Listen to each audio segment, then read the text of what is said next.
And now it is my honor and privilege to introduce a woman who has devoted her life to building a more civil society for all of America's families. A woman who has had the courage to blaze new trails, who has the gift of a great mind and the blessing of a compassionate heart.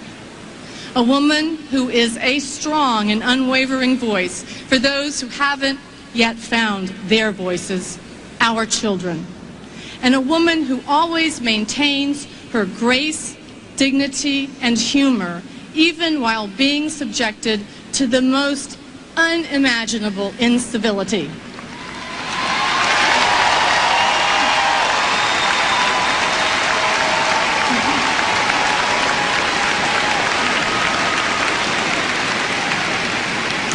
She's a woman I am proud to call a dear and loyal friend. A woman parents and children are proud to call their champion. And a woman America is proud to call our First Lady, Hillary Rodham Clinton.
Thank you, Tipper.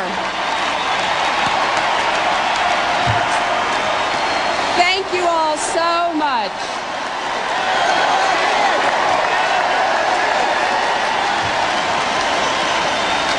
Thank you.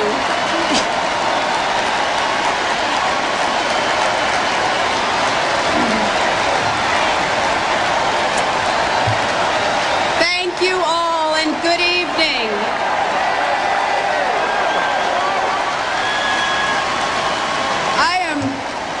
Overwhelmed by your warm welcome. And I want to thank my friend Tipper Gore.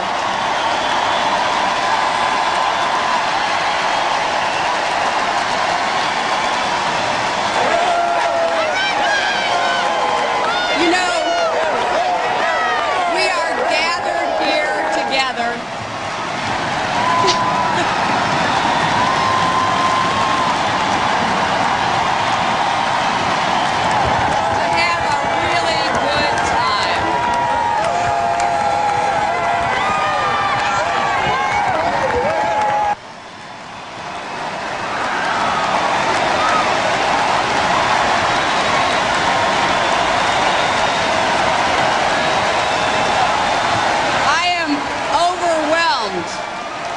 and very grateful to all of you.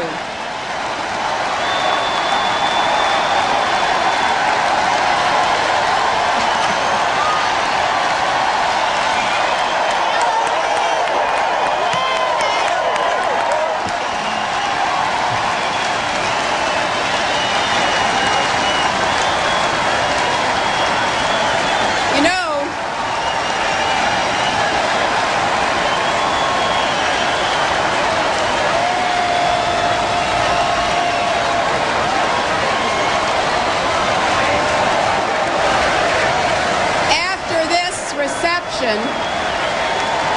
I think you all are ready for the rest of this convention, which has already been so positive and good. I know, and you know, that Chicago is my kind of town. And Chicago is my kind of village. I have so many friends here, people who have been important to me all my life. And it seems like every single one of them has given me advice on this speech. One friend suggested that I appear here tonight with Binti, the child-saving gorilla from the Brookfield Zoo. You know, as this friend explained, Binti is a typical Chicagoan, tough on the outside, but with a heart of gold underneath. Another friend advised me that I should cut my hair and color it orange and then change my name to Hillary Rodham Clinton. But after considering these and countless other suggestions, I decided to do tonight what I've been doing for more than 25 years. I want to talk about what matters most in our lives and in our nation, children and families. I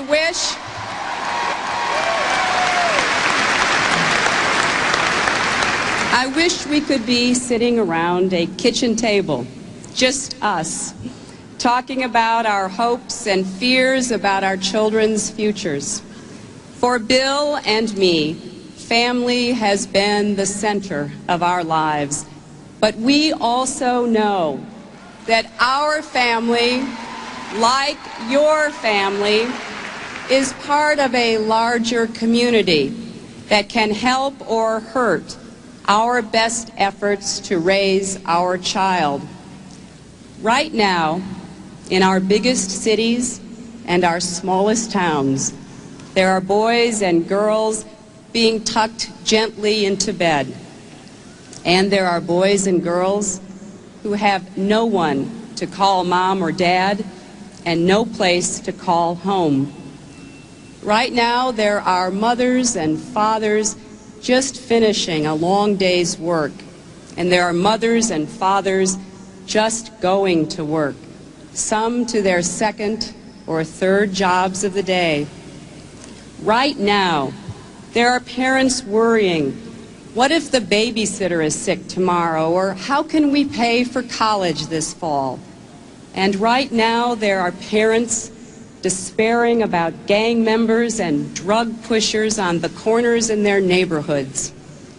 Right now, there are parents questioning a popular culture that glamorizes sex and violence, smoking and drinking, and teaches children that the logos on their clothes are more valued than the generosity in their hearts. But also,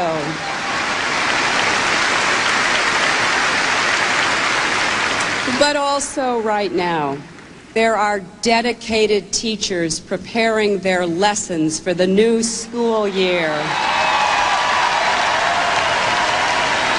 There are volunteers tutoring and coaching children.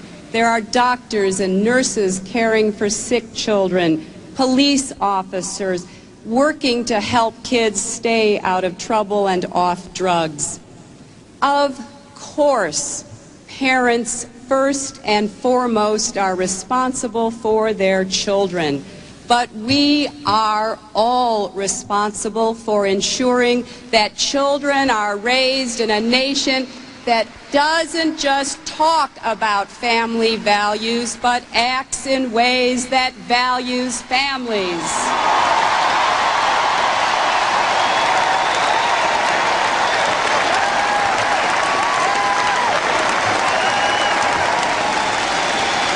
Just think, as Christopher Reeve so eloquently reminded us last night, we are all part of one family, the American family, and each one of us has value. Each child who comes into this world should feel special, every boy and every girl. Our daughter, Chelsea, will graduate from college in 2001 at the dawn of the next century. Though that's not so far away, it is hard for any of us to know what the world will look like then, much less when Chelsea is my age in the year 2028. But one thing we know for sure is that change is certain. Progress is not. Progress depends on the choices we make today for tomorrow, and on whether we meet our challenges and protect our values. We can start by doing more to support parents and the job they have to do. Issues affecting children and families are some of the hardest we face as parents, as citizens, as a nation. In October, Bill and I will celebrate our 21st wedding anniversary. And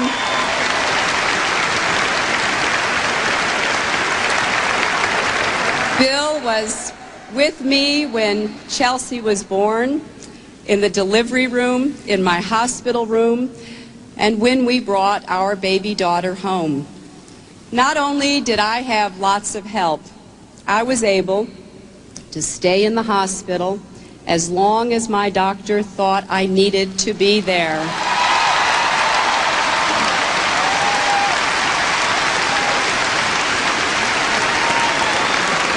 But today, too many new mothers are asked to get up and get out after 24 hours. And that is just not enough time for many new mothers and babies. That's why the President is right to support a bill that would prohibit the practice of forcing mothers and babies to leave the hospital in less than 48 hours.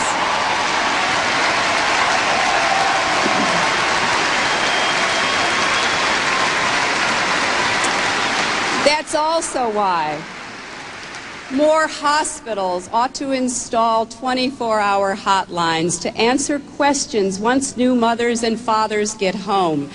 That's why home nurses can make such a difference to parents who may not have grandparents or aunts and uncles around to help. We have to do whatever it takes to help parents meet their responsibilities at home and at work. The very first piece of legislation that my husband signed into law had been vetoed twice, the Family and Medical Leave Law.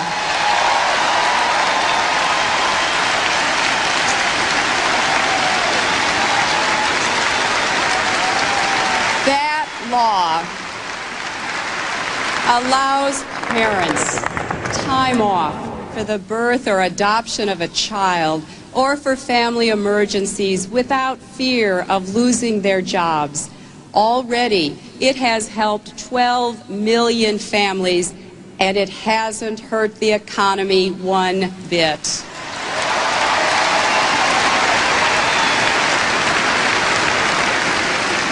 You know, Bill and I are fortunate that our jobs have allowed us to take breaks from work, not only when Chelsea was born, but to attend her school events and take her to the doctor. But millions of other parents can't get time off. That's why my husband wants to expand the Family and Medical Leave Law so that parents can take time off for children's doctor's appointments and parent-teacher conferences at school.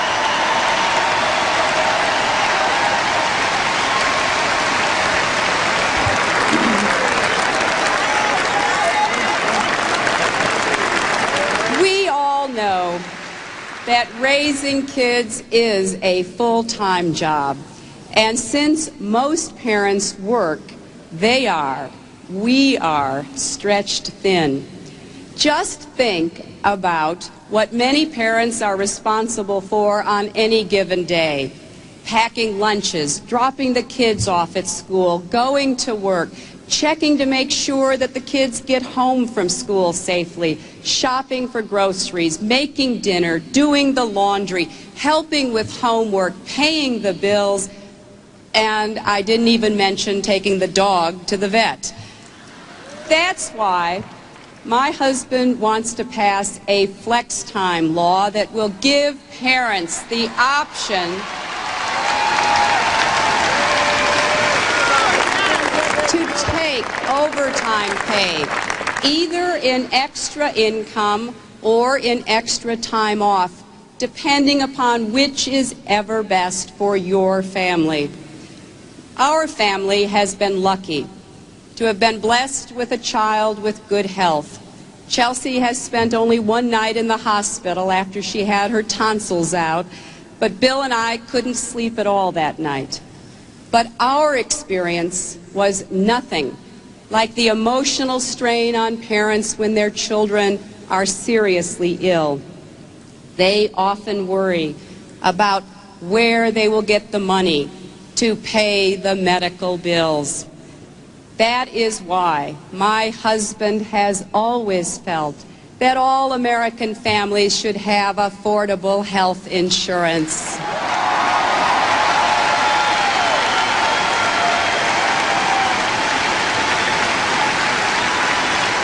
Just last week,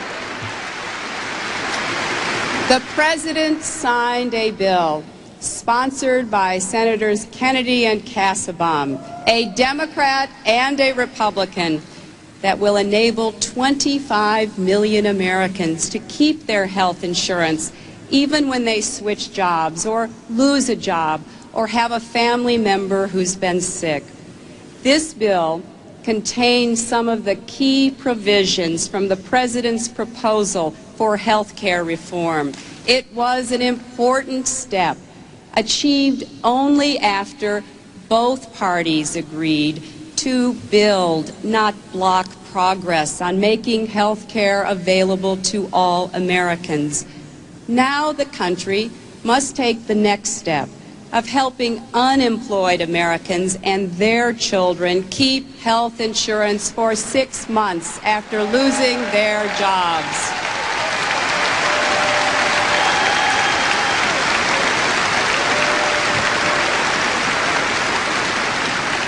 If you lose your job, it's bad enough. But your daughter shouldn't have to lose her doctor, too. And our nation still must find a way to offer affordable health care coverage to the working poor and the 10 million children who lack health insurance today.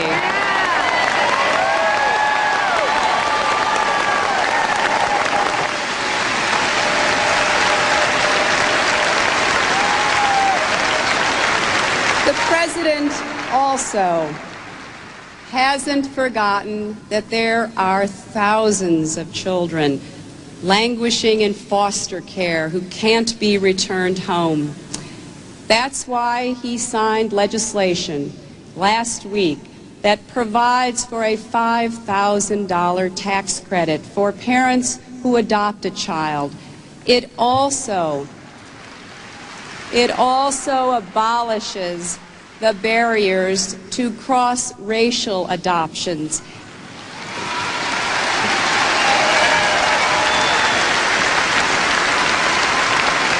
Never again will a racial barrier stand in the way of a family's love. My husband also understands that parents are their child's first teachers. Not only do we need to read to our children and talk to them in ways that encourage learning, we must support our teachers and our schools in deeds as well as words.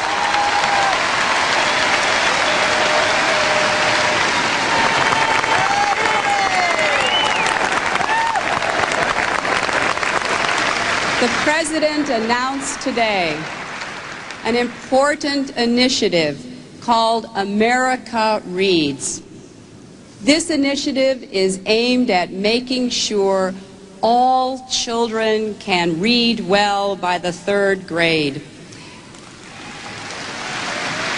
It will require volunteers, but I know there are thousands and thousands of Americans who will volunteer to help every child read well.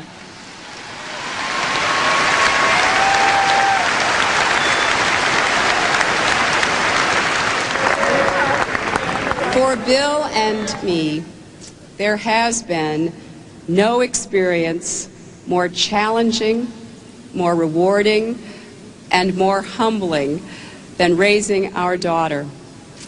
And we have learned that to raise a happy, healthy, and hopeful child, it takes a family. It takes teachers. It takes clergy. It takes business people. It takes community leaders. It takes those who protect our health and safety. It takes all of us.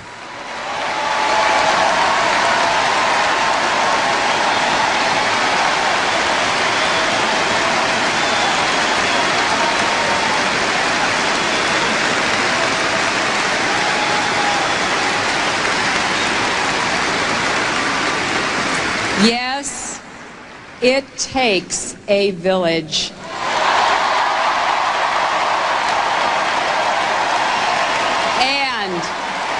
It takes a president.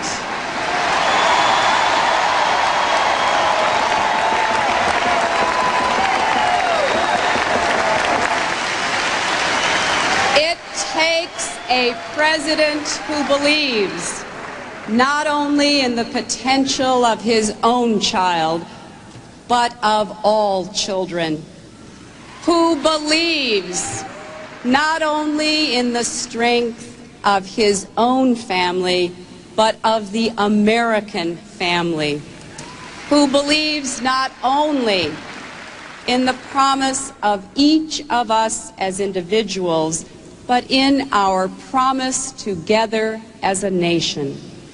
It takes a president who not only holds these beliefs, but acts on them.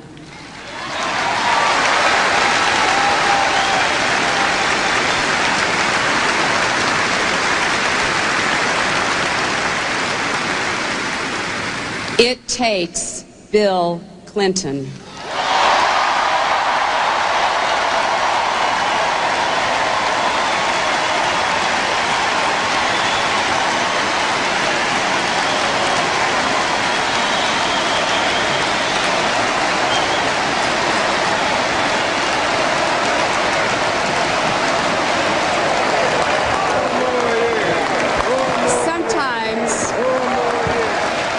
Late at night, when I see Chelsea doing her homework or watching TV or talking to a friend on the phone, I think to myself, her life and the lives of millions of boys and girls will be better because of what all of us are doing together. They will face fewer obstacles and more possibilities. That is something we should all be proud of. And that is what this election is all about. Thank you very much.